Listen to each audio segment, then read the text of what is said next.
अस्सलाम वालेकुम students. Chapter 6 exercise 6.2 students, this is arithmetic progression और arithmetic sequence. A sequence of numbers in which the difference between consecutive terms is constant. This constant difference is called the common difference. यानी अगर आपके पास कुछ ऐसा sequence हो जिसमें आपके पास कुछ टर्म्स आ रही हो, आप देखेंगे कि हर दो टर्म्स के दरमियान जो डिफरेंस है वो सेम आ रहा है, तो आप कहेंगे कि ये अरिथमेटिक प्रोग्रेशन और अरिथमेटिक सीक्वेंस है। फॉर एग्जांपल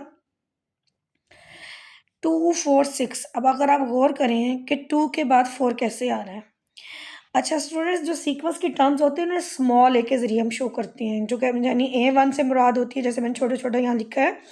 A1 से मुराद होती है first term of the sequence है, A2 means second term of the sequence, A3 means third term and so on. कुछ टर्म्स अगर दरम्यान में मिसिंग है, कोई पर्टिकुलर टर्म है या कोई लास्ट टर्म है, उसको हम A nth के नाम से भी डिनोट करते हैं। डिफरेंस लेने का तरीकाकार क्या होता है? Second term minus first term. यानी जैसे मैं यहाँ पे ले रही हूँ A2 माइनस A1, A2 क्या है? 4 माइनस 2 2 आ रहा है। अब हमें कैसे पता चलेगा ये अरिथमेटिक प्रोग्रेशन है? तो हम हर टर्म के लिए चेक करेंगे। नेक्स्ट टू टर्म्स थी A4 और A3, तो हम लेंगे 8 माइनस 6। यहाँ पे आपने ये याद रखना है, second term minus first term होगा। यानी यहाँ पे अगर आप A3 और A2 के दरम्यान डिफरेंस लेना चाह रहे हैं तो क्या हो जाएगा आपका? A3 माइनस A2 होगा। हमने लिया A4 माइनस A3, तो आप वैसे भी देख सकते हैं, मेंटली चेक कर सकते हैं कि सबके दरम्यान में जो डिफरेंस आ रहा है वो 2 2 आ रहा है। तो this is what arithmetic sequence कहलाता है, क्योंकि इसका कॉमन डिफरेंस क्या है? सेम। अब इससे रिलेटेड कोई क्वेश्चन है जो मैंने आपके लिए सॉल्व किए हैं, और अगर आपने कोई पर्टिकुलर टर्म की यानी कि सीक्वेंस की टर्म मालूम करनी है, तो उसका फार्मूला होगा AN is equal to A1 plus N minus 1D। Students, अगर आपको ये फार्मूला आता है तो आप किसी भी किस्म का क्वेश्चन सॉल्व कर सकते हैं। A1 फर्स्ट टर्म है, D डिफरेंस होगा, N सपोज अगर आपको कह देता है कि find the 13th term of the sequence, 7th term of the sequence, तो just what you have to do कि N की जगह पे आप 7 पुट कर देंगे और बाकी वैल्यूज़ को पुट करेंगे, तो इजीली आप कोई भी टर्म जो है वो फाइंड आउट कर सकते हैं। जैसे आपके पास फर्स्ट क्वेश्चन है, find next two terms of the arithmetic sequence. एक दूसरे में खुद बता दिए कि अरिथमेटिक सीक्वेंस है। देखिए सीक्वेंस कैसे है।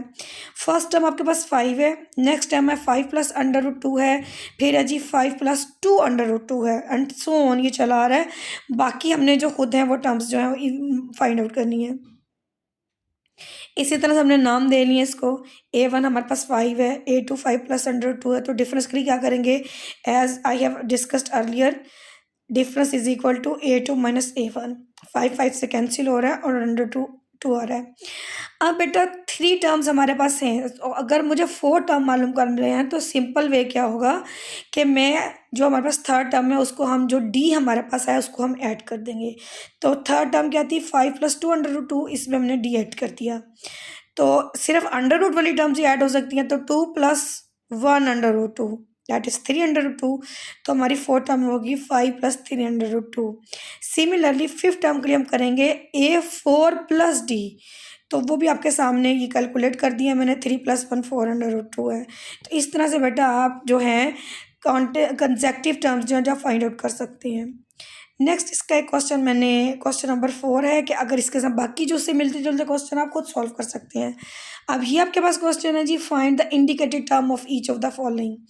अब यहाँ पे वो आपको सीक्वेंस नहीं दे रहा है, आपको फर्स्ट टर्म दे रहा है, आपको D दे रहा है और कह रहा है कि A40 इनडायरेक्ट, यानी आपके पास सीक्वेंस तो है ही नहीं। सीक्वेंस अगर आप होता तो सब में आप D ऐड करते जाते, यहाँ पे आपके पास सीक्वेंस नहीं है, A14 है। तो ऐसे सिचुएशन में हम क्या करते हैं, हम AN वाला फार्मूला लगा देते हैं। AN is equal to A1 plus N minus 1D। तो आपसे क्या पूछा जा रहा है? 14 टर्म। सिंपल, हम N की जगह पे 14 पुट करेंगे, A1 की जगह पे 3, N माइनस 1 मीन 14 माइनस 1, और D हमारे पास कितना गिवन है जी? 7। Everything is given to you, just you have to put the formula. 4 minus 1 13। अब स्टूडेंट्स आप सबको पता है कि जो टर्म्स पहले मल्टीप्लाई होते हैं उनको मल्टीप्लाई करते हैं, आप ऐड नहीं करेंगे। अगर कोई बच्चा 3 प्लस 13 करेगा तो डेफिनेटली वो रॉन्ग कर देगा इसको। तो 13 इंटू 7 91 होते हैं, तो 3 प्लस 91 कितना होगा? 94। तो आप देख सकते हैं कि बेटा सिर्फ nth टर्म का फार्मूला पुट करने से आपने सीक्वेंस की टर्म्स आपके पास नहीं थी, उसके बावजूद आपने A14 मालूम कर लिया। पेपर में अगर क्वेश्चन चेंज होकर भी आ जाता है तो मसलन आपसे 16 टर्म कहता है, सेकंड टर्म कहता है, फिफ्थ टर्म कहता है, आप इस फार्मूले पुट करके इजीली मालूम कर सकते हैं। और ये बेटा क्वेश्चन बहुत ज़्यादा इंपॉर्टेंट है, 11th क्वेश्चन है और ये अक्सर इंपॉर्टेंट शॉर्ट क्वेश्चन के तौर पे आता है। That is if 1/A 1/B and 1/C are in arithmetic progression. AP short form use की जाती है, पेपर में भी, बुक पे भी की जाती है। तो AP से मुराद हमेशा अरिथमेटिक प्रोग्रेशन होगा। अब ये जो गिवन टर्म्स है ये सारी किस्में अरिथमेटिक प्रोग्रेशन में है। इट मीन्स कि इनका सबका D क्या होगा, सेम होगा। इस पॉइंट को अपने अपने माइंड में रखना है। और दिस कॉमन डिफरेंस यानी D हमारा ये आना चाहिए। तो हम कैसे इसको प्रूव करेंगे, very important question. As 1/A 1/B and 1/C are in arithmetic progression. इसका मतलब है हर दो टर्म्स का D जो है वो इक्वल होगा। मैंने लिया जी A3 और A2 का डिफरेंस लिया, 1/C माइनस 1/B। मैं ले सकती हूँ ना, मेरी मर्जी, हर दो टर्म्स का सीक्वेंस। इसी तरह से मैंने ले लिया 1/B माइनस 1/A, ताकि हम अपना क्वेश्चन प्रूफ कर सकें। अभी इसको मैंने इक्वेशन 1 और 2 का नाम दिया है। जो 1/B है, 1/B पॉजिटिव नेगेटिव कैंसिल हो जाएंगे। व्हाट इज लेफ्ट, हमारे पास 2D आ रहा है। इधर से राइट हैंड साइड से, हम लेफ्ट हैंड साइड से D प्लस D 2D हो गया, क्योंकि हम 1 और 2 इक्वेशन को ऐड कर रहे हैं। और what is left, 1/C minus 1/A।